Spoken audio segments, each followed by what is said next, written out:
Hello viewers, আসসালামু আলাইকুম। আশা করি সবাই অনেক ভালো আছেন। আলহামদুলিল্লাহ আমি অনেক ভালো আছি। আজকে আমি আপনাদের সাথে শেয়ার করব পাকা আম দিয়ে নরম তুলতুলো বনরুটির রেসিপি। তো আশা করি আজকের এই বনরুটির রেসিপি আপনাদের কাছে অনেক ভালো লাগবে। ভালো লাগলে অবশ্যই একটা লাইক করবেন। তো চলে যাচ্ছি মূল রেসিপিতে। তো প্রথমে এখানে একটা মিক্সিং বোল নিয়েছি আর দিয়ে দিচ্ছি অল্প পরিমাণে কুসুম গরম পানি। তো গরম পানিটা এমনভাবে দিতে হবে যেন আঙ্গুল সহ্য করতে পারে।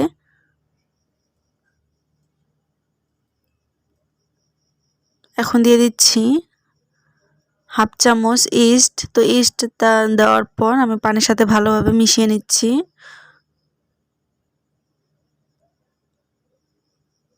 তো এখন দিয়ে দিচ্ছি 2 চামচ চিনি। তো চিনিটা আপনারা আপনাদের টেস্ট অনুযায়ী দিয়ে নেবেন। তো চিনিটা দিয়ে আমি সবগুলো একসাথে আবারও ভালোভাবে মিশিয়ে নেব।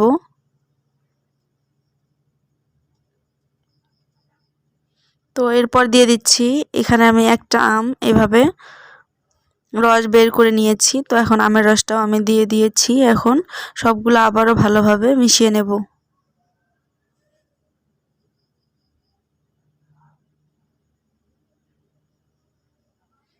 তো এটাকে আমি 2-3 মিনিটের মতো রেস্টে রেখে দেব। তো ফিরে এলাম 3 মিনিট পর। তো এখন দিয়ে দিচ্ছি অল্প পরিমাণে লবণ। তো লবণটা আপনাদের টেস্ট অনুযায়ী দিয়ে নেবেন। তো অল্প পরিমাণে দিলেই বেশি ভালো হয়।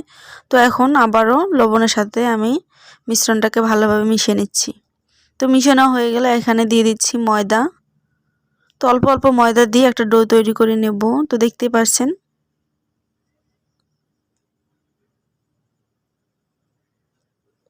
তো এখন চামচটা সরিয়ে আমি হাত দিয়ে একটা সফট একটা ডো তৈরি করে নেব।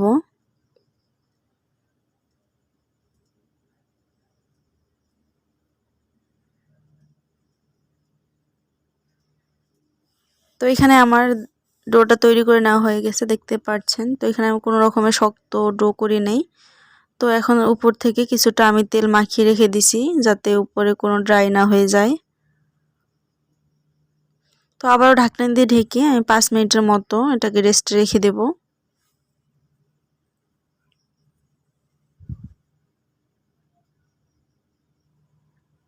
তো ফিরে এলাম 5 মিনিট পর। তো দেখতে পারছেন ফুলে গেছে। তো এখন এর ভেতর থেকে আমি বাতাস বা বাবলসগুলো বের করে নিচ্ছি। তো এরপর ময়দা ছিটিয়ে এটাকে পারফেক্ট একটা ডো তৈরি করে নেব।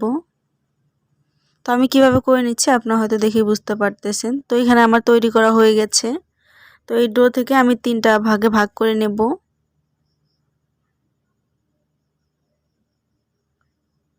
তো এখন একটা ভাগ নিয়ে এভাবে মুড়িয়ে মুড়িয়ে আমি একটা গোল শেপ দিয়ে নিচ্ছি। তো এভাবে আমি পরে দুটো করে নেব। তো এখানে আমার 3টা ডো করা হয়ে গেছে। আমি এখানে গোল শেপ করে নিয়েছি। তো এরকম একটা সসপ্যান নিয়েছি। এখন সসপ্যানের মধ্যে কিছুটা তেল দিয়ে আমি সসপ্যানটা ভালোভাবে মিশিয়ে দিচ্ছি। তো এখন সসপ্যানের মধ্যে 3টা ডো আমি এখানে দিয়ে দিচ্ছি। তো আবারও হালকা করে কিছুটা তেল আমি মাখিয়ে দেব উপর থেকে।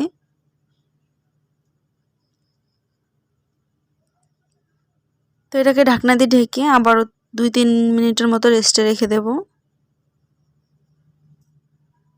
তো দেখতেই পাচ্ছেন এটা কিন্তু ফুলে ডাবল হয়ে গেছে। তো এটা ঢাকনা দিয়ে ঢেকে দিলাম।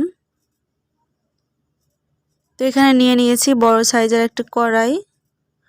তো বড় সাইজের যে কোনো কড়াই বা পাতিল নিলেই হয়ে যাবে। আর আমি এখানে কয়েকটা কাগজের টুকরা নিয়েছি আর একটা স্ট্যান্ড বসিয়ে দিয়েছি। তো এর উপরে দিয়ে দিলাম সসপ্যানটা।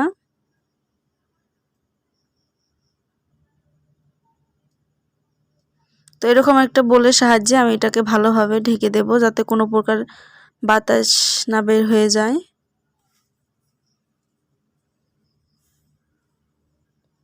তো রান্নার পর চুলা এরকম থাকে। তো এইভাবে আমি বসিয়ে আধা ঘন্টার মতো এটাকে বিট করে নেব। তো তো দেখতেই পাচ্ছেন বন্ধুরা, আমি আধা ঘন্টা পর এটা ঢাকনা খুলে আপনাদের দেখিয়ে দিচ্ছি। দেখেন কতটা সুন্দর হয়েছে আর কত সুন্দর কালার হয়েছে। তো খেতেও কিন্তু অসম্ভব মজার।